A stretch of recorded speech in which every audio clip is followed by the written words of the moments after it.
दोस्तों आज हम बात करेंगे आदि मानव की। आदि मानव की जिंदगी पूरी तरह प्रकाश से जुड़े थे। आदि मानव किसी जंतु से कम नहीं थे, वो प्रकृति के गुलाम थे। जो भी प्रकृति उनके सामने परोसती उसे वो खा लेते थे। मौसम की मार झेलते थे, रात के अंधेरे से डरते थे और रात बिताने के लिए गुफाओं का सहारा लेते थे। मचान बांधकर उसी पर लेट जाते थे। धरती पर हरियाली की चादर पे रंग बिरंगे फूल बिखरे थे, तो वहीं शाम ढलते सूरज के इर्द गिर्द बिखरी लालिमा, दिन में नीले आसमान की चादर, रात में चांद तारे, वर्षा के बाद आकाश में इंद्रधनुष की छटा, ये सब चीजें उसे सुख और शांति प्रदान करते और प्रकृति के बंधनों के मुक्त होने की बेइंतहा चाहत उसे हर चीज को काफी उत्सुकता से देखने पर विवश करते थे। वो हर चीज को समझने और जानने की कोशिश करता था और इसी तलाश में आदि मानव ने एक दिन पत्थरों को आपस में रगड़कर आग पैदा करने का तरीका निकाल लिया। मानवीय सभ्यता और संस्कृति के क्षेत्र में ये पहली क्रांति थी जिसकी शुरुआत रोशनी में हुई।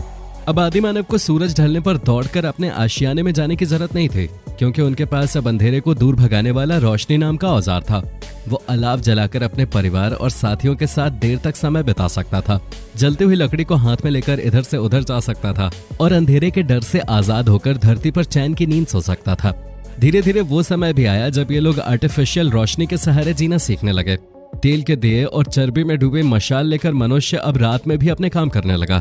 इनके लिए अब दिन 12 घंटे का नहीं बल्कि 24 घंटे का हो गया। इसमें कोई शक नहीं कि इस लंबी क्रांति को आने में एक लंबा समय लग गया, लेकिन समय को न्यूटन और गैलीलियो का इंतजार करना पड़ा। फिर दूरबीनों का निर्माण हुआ जिसने आकाश के रहस्यों का पर्दाफाश करना शुरू कर दिया। अब इनका विज्ञान और संस्कृति से नाता जोड़ने लगा था। सिर्फ एक रोशनी के सहारे मनुष्य जल थल मार्गों से दूर देशों की यात्रा करने लग गया था, पर्वतों पर चढ़ने लग गया था, कोयले के खानों की खोज करने लग गया था। लेकिन इनकी जिंदगी में सबसे बड़ा बदलाव तब आया जब बिजली का आविष्कार हुआ। यूनानी और सीरियाई, बैबिलोनियाई, मिस्री और भारतीय संस्कृति सूर्य और अग्नि को देवता मानकर पूजते हैं। दीप ज्योति ज्ञान और प्रेम, आनंद और शुभकामनाओं का प्रतीक रहा है। दोस्तों अब बात करते हैं कि आखिर इंसानों की उत्पत्ति हुई कैसे। तो बता दें डायनासोर के बारे में। इसके बारे में तो आप सब जानते ही होंगे। दरअसल आज से 6.5 करोड़ साल पहले एक बहुत बड़ा एस्ट्रॉयड पृथ्वी से टकराया। धूल के बादल ने सूरज को ढक लिया, तापमान एकदम गिर गया और पृथ्वी पर रहने वाला 25 किलो से ज्यादा वजन का हर जीव खत्म हो गया। दोस्तों यहीं से डायनासोर का काल भी खत्म हो गया था। लेकिन डायनासोर का अंत एक नई प्रजाति की शुरुआत थी और ये नई प्रजाति थी मैमल्स की। मैमल्स यानी कि स्तनधारी जीव। केवल यही वो जीव थे जिन्होंने खुद को इस महाविनाश से बचा लिया था। काफी ज्यादा गर्मी से सेफ रहने के लिए ये जमीन के अंदर रहने लगे और जिंदा रहने के लिए इन्होंने सब कुछ खाना शुरू कर दिया था। इतने बड़े महाप्रलय के बाद धरती धीरे धीरे अपने पहले वाले रंग रूप में आने लगी थी। फिर से नए पेड़ पौधे उगने लगे थे और पृथ्वी पर जो 5% जीव बच गए थे उनमें अडॉप्टिव रेडिएशन की प्रक्रिया से काफी सारी नई प्रजातियां जन्म होने लगी थी। ईओसिन एपॉक में 5.5 करोड़ साल पहले बंदर जैसी प्रजातियां आनी शुरू हुई। इनकी आंखें सर में आगे की तरफ थीं। इसी काल में प्राइमेट्स में सर के अंदर एक इम्पोर्टेंट एवोल्यूशन हुआ। इनके स्पाइनल कॉर्ड को इनके दिमाग से जोड़ने वाला छेद, जिसे फोरमेन मैग्नम कहते हैं, वहां स्कल के पिछले हिस्से के बेस से अंदर की तरफ शिफ्ट होने लगा। यानी कि अब जो प्रजाति आई वो सीधे खड़े होकर चलने में सक्षम थे। आज से 4.7 करोड़ साल पहले धरती के वातावरण में लगातार बदलाव होने शुरू हो गए थे। धरती की टेक्टोनिक प्लेट्स में हलचल हुई जिससे धरती के 2 महाद्वीपों का एक दूसरे से आमना सामना हुआ। ये वही भूभाग हैं जहां आज हम इंडियंस रहते हैं, यानी कि इंडिया, जो एशिया महाद्वीप की तरफ तेजी से बढ़ रहा था। इन दोनों महाद्वीप के आपस में टकराने की वजह से हिमालय जैसे पहाड़ खड़े होने लगे थे। ये वही पर्वतमाला है जिसे आज हम दुनिया की सबसे ऊंची चोटी के रूप में जानते हैं, यानी कि माउंट एवरेस्ट के रूप में। ये पर्वतमालाएं इतनी ऊंची थीं कि इससे मौसम का पैटर्न बदलने लग गया था, जिससे पृथ्वी ठंडी होने लगे थे। इस पर्वत श्रृंखला से गिरने वाली बर्फ ने आगे चलकर कई नदियों का निर्माण किया। ये वही नदियां थी जिनसे आज हमारी आधे से ज्यादा आबादी को पीने का पानी मिलता है। ओब्लियोसिन एपॉक में 3 करोड़ साल पहले ग्लोबल कूलिंग हुई, जिससे घास के मैदान बढ़ने लग गए थे और जंगल घटने लगे थे।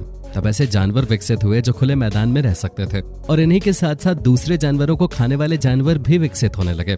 लगभग 1 करोड़ साल पहले पृथ्वी वो रूप लेने लग गई थी जिसे आज हम देख रहे हैं। धरती का वातावरण आज के समान बन चुका था और धरती के सारे महाद्वीप जाने पहचाने से ही थे। लेकिन अचानक कुछ ऐसा हुआ कि परिस्थितियां फिर से बदलने लगी। 40 लाख साल पहले धरती की टेक्टोनिक प्लेट में एक बार फिर से हलचल हुई और अफ्रीका के पूर्वी इलाकों में एक नई पर्वत श्रृंखला का निर्माण हुआ। ये पर्वत श्रृंखला थी ईस्ट अफ्रीकन रिफ्ट वैली। इस पर्वत श्रृंखला के उभर जाने से यहाँ के हरे भरे जंगलों में आने वाली मौसमी हवा का मानसून पूरी तरह रुक गया और इस वजह से यहाँ के जंगलों में बारिश आनी बंद हो गई। और इन्हीं जंगलों में रहते थे द ग्रेट एप्स। और यही है हमारी करोड़ों साल पहले की पहचान। यही हमारे पूर्वज हैं जो पिरोला पिचेकस कहलाते हैं। हमारे परिवार की शुरुआत इसी ग्रेट एप से हुई। पिरोला पेड़ों पे रहते थे और फल खाते थे। इनका वजन काफी ज्यादा होता था, इसलिए ये एक डाल से दूसरी डाल पर नहीं जा पाते थे, इसलिए बस झूलते रहते थे। कभी कभी अपने दोनों पैरों पे भी खड़े हो जाते थे। ये चल तो सकते थे, लेकिन इनके चलने की क्षमता जमीन पे नहीं बल्कि पेड़ों पे हुई। दो पैरों पे चलना इंसानों की नहीं बल्कि एप्स की खोज थी। आगे चल के ये ग्रेट एप्स जलवायु और जगह के अनुसार बदल गए। कुछ चिंपैंजी और गोरिल्ला में विकसित हुए तो कुछ इंसानों में विकसित होने लगे। ये पूरे अफ्रीका में फैले हुए थे। बारिश के बंद हो जाने से यहाँ के जंगल सूख गए थे। इसका सबसे ज्यादा असर इन एप्स पर पड़ा। जंगल सूख जाने से खाने की समस्या पैदा होने लगे थे और इसलिए अब ये पेड़ों से उतरकर खाने की तलाश में जमीन पे आ गए थे। ये एड्रिपिचेकस रमीरस हैं। ये हैं हमारे पूर्वज जिन्होंने जमीन पर मानव इतिहास का पहला कदम रखा और इनके एक कदम से आज इंसान ने चांद पर कदम रख दिया है। इनका दिमाग संतरे जितना बड़ा था और इनकी लंबाई 4 फीट तक थे। ये हमारे वंश के सबसे पहले सीधे चलने वाले जीव थे। कई हजार सालों के बाद ये अपने 2 पैरों पे चलने लगे थे। इससे इनकी एनर्जी कम खर्च होते थे और सबसे बड़ी बात ये थी कि ये चलते चलते भी खा सकते थे। समय के साथ साथ इनका विकास होता गया और हमारे पूर्वज धीरे धीरे विकसित होने लगे थे। आज से 23 लाख साल पहले हमारे पूर्वजों का दिमाग संतरे से काफी बड़ा हो गया था और ये थे होमो हेबिलिस। इन्होंने पत्थरों को हथियार की तरह इस्तेमाल करना शुरू कर दिया था। अब इनको धारदार हथियार मिल गया था, इससे वो किसी भी चीज को काटने का काम कर सकते थे। पत्थर के इस्तेमाल से इनकी उंगलियां और अंगूठे मजबूत हो गए। समय बीतने के साथ ही हमारे पूर्वज एक ग्रुप में दूसरे जानवरों का शिकार करने लगे थे और ये थे होमो इरेक्टस, जो दूसरे किसी भी जानवर से ज्यादा होशियार थे। और जैसा कि हमने आपको पहले ही बताया था कि सबसे पहले इन्होंने प्रकाश की खोज की थी, जो कि इनकी सबसे बड़ी खोज मानी जाती है। अब इनके परिवार बनने लगे थे क्योंकि इन्होंने आग पर मांस पकाना सीख लिया था। मांस को आग पर पकाने का मतलब था कि मांस को दांतों से चबाने के लिए एनर्जी का कम खर्च होना, और यही एनर्जी अब इनके दिमाग में खर्च होने लगी थी, जिससे इनको ज्यादा ताकत मिलने लगी थी, जिससे अब हमारे पूर्वजों का दिमाग और बड़ा हो गया था। 2 लाख साल पहले आज जिस तरह से इंसान दिखाई देता है उसी तरह से ये दिखाई देने लगे थे। लेरिंग्स यानी कि आवाज की नली हमारे पूर्वजों के गले में ऊपर थी, वो अब नीचे आ गई थी। अब ये लोग थोड़ी कठिन आवाजें भी निकालने लगे थे। अब इन्होंने बोलना शुरू कर दिया था। पहली बार लोग आवाज सुनकर समझने लगे थे। एक इंसान से दूसरे इंसान तक जानकारी पहुंचने लगी थी। और दोस्तों, यही वो विकास का अंतिम चरण था जिसके बाद विकसित होकर हम बने थे। हम यानी कि होमो सेपियंस। 1 लाख साल पहले इंसान कहीं भी जा सकता था। उसके पास फुर्तीले हाथ और पुराने हथियार थे। करीब 50,000 साल पहले आइस एज शुरू हो गया था और नॉर्थ पोल से आगे बढ़ने लगा था। उस समय इंसान ऑस्ट्रेलिया और चाइना तक पहुंच गया था। 30,000 साल पहले इंसान पहली बार यूरोप पहुंच गया था। जब बर्फ अपने चरम पे थी तो इंसान नॉर्थ ईस्ट पहुंच गया और धीरे धीरे इस तरह पूरी दुनिया में इंसान बसने शुरू हो गए थे। इंसानों की शारीरिक बनावट जलवायु के हिसाब से बदलती चली गई थी। इंसानों की जरूरतों के हिसाब से हर काम होने लगा था। खेती से लेकर मैन्युफैक्चरिंग तक सब कुछ इंसान अपने दिमाग का इस्तेमाल करके करने लगा था।